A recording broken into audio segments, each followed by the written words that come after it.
एक दिन वो आएगा कि कांग्रेस और सपा के लोग ये सड़क पर कटोरा लेके वोट के लिए भीख मांगेंगे। 4 जून को देखिएगा, ये खटाखट हवाई जहाज में बैठेंगे, कोई इटली जाएगा, कोई जापान जाएगा, कोई कहाँ जाएगा, ये खटाखट भागेंगे।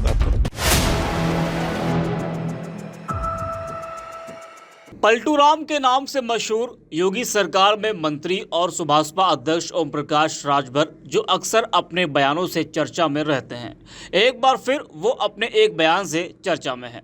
बता दें कि घोसी लोकसभा सीट से ओम प्रकाश राजभर के बेटे अरविंद राजभर ने चुनाव लड़ा, जिसको लेकर राजभर ने अपने बेटे के लिए जमकर प्रचार किया। लेकिन घोसी सीट अरविंद राजभर के लिए जीतना आसान नहीं है। एग्जिट पोल में भी ये सीट राजभर हार रहे हैं। अब कोई चमत्कार हो जाए वो बात अलग है। बता दें कि नतीजों से पहले जिस तरह से गोदी मीडिया ने जो एग्जिट पोल दिखाया, उसको लेकर एनडीए खुशी से फूले समा रहा, तो वही इंडिया गठबंधन के लिए बड़ा झटका भी है। लेकिन ये गोदी मीडिया के एग्जिट पोल हैं, जनता के एग्जिट पोल तो कल ही मालूम पड़ेंगे, और गोदी मीडिया के एग्जिट पोल पर जोर का तमाचा भी कल लगेगा। हिमाचल बंगाल के एग्जिट पोल जिस तरह से गोदी मीडिया ने दिखाया था, उसके बाद जो नतीजे सामने आए थे, उसने गोदी मीडिया की जमकर फजीहत कराई थी। तो इस वक्त एग्जिट पोल पर तमाम नेताओं के बयान भी सामने आ रहे हैं। तो वही नतीजों से पहले ओम प्रकाश राजभर का भी बड़ा बयान सामने आया है।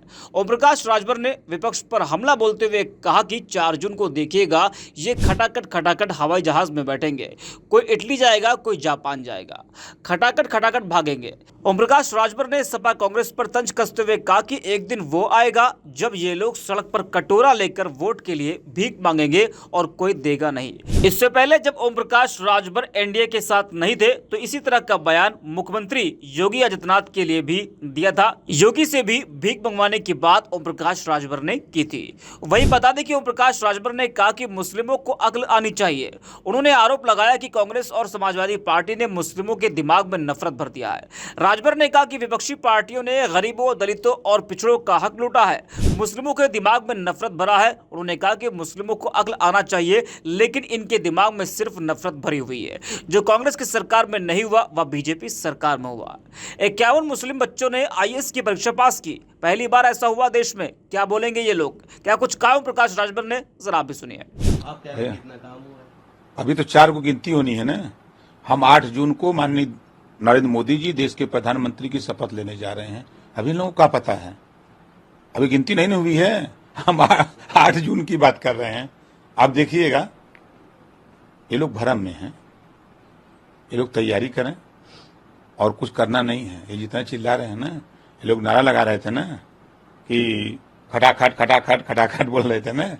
4 जून को देखिएगा, ये खटाखट हवाई जहाज में बैठेंगे, कोई इटली जाएगा, कोई जापान जाएगा, कोई कहाँ जाएगा, ये खटाखट भागेंगे सब। एक आखिरी सवाल रहेगा, आपने एक बात कही कि मोदी सरकार में मुसलमानों के लिए, वही मुसलमान भागता हुआ नजर आता है बीजेपी को वोट देने के नाम से। ये कांग्रेस, सपा, बसपा के लोग नफरत सिखाए हैं। आजादी के बाद नौकरियों में मुसलमान 38% था। आजादी के बाद उसको आज 1% पर लाकर किसने खड़ा किया? बीजेपी ने किया है। यही कांग्रेस, सपा, बसपा के लोगों ने किया है। बहुत हिमायती सपा बनती है ना, बहुत वोट देते हैं मुसलमान। किसी मुसलमान लीडर के पास औकात नहीं है। अगर वो अपने माँ बाप का पैदा है तो पूछ ले अखिलेश से कि पुलिस की भर्ती में कितना मुसलमान को हिस्सा दिया, पूछेगा? औकात नहीं है उसकी पूछने की। लीडर बनता है, शोषण हो रहा है समाज का। चाहे लेखपाल की भर्ती, चाहे ग्राम सेवक की भर्ती, बीडीओ की भर्ती, सीडीओ की भर्ती में कहीं मुसलमान को दिया हिस्सा? 5 साल में क्या दिया है मुसलमानों को? नफरत देते हैं सब। सिर्फ कांग्रेस, सपा, बसपा के लोग मुसलमानों को गुमराह करते हैं, नफरत देते हैं, उनको जो है बेवकूफ समझते हैं ये लोग।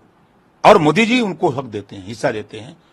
जितनी भी योजनाएं केंद्र और प्रदेश सरकार की, सब योजनाओं में लाभ दे रहे हैं। और फिर मैं कह रहा हूं, आजादी के बाद पहली बार 51 बच्चे मुसलमानों के आईएएस पास हुए हैं। उनके राज्य में क्यों नहीं हुआ? योगी जी, मोदी जी चाहते तो नहीं होने देते, लेकिन वो अन्याय नहीं करते। तो ये जो नफरत लोगों के बीच में भरा है, वो ठीक है, कोई दिक्कत नहीं। जानते हैं ना कि तालाब का पानी धीरे धीरे सूखता है ना, एक के दिन में नहीं सूखता है। अब खाली हो गया है, अब वो तालाब में थोड़ा पानी बचा है, चिल्ला ले। उसके बाद देखिएगा, आज कम से कम बता रहा हूं कि लाखों मुसलमान यूपी में बीजेपी का दामन थाम लिया है। कोई ऐसा जिला नहीं है कि जिस जिले में नेता ना हो बीजेपी के मुस्लिम। उनको विश्वास भरोसा मोदी पर बढ़ता जा रहा है। एक दिन वो आएगा कि कांग्रेस और सपा के लोग ये सड़क पर कटोरा लेके वोट के लिए भीख मांगेंगे, अब कोई देगा नहीं।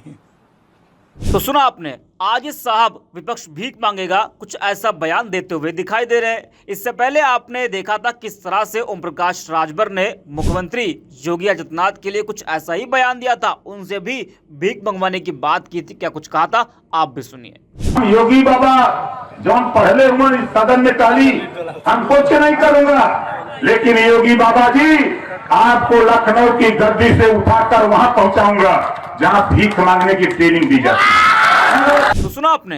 खैर, ये ओम प्रकाश राजभर है, इनके बयानों को कोई इतना सीरियसली नहीं लेता है।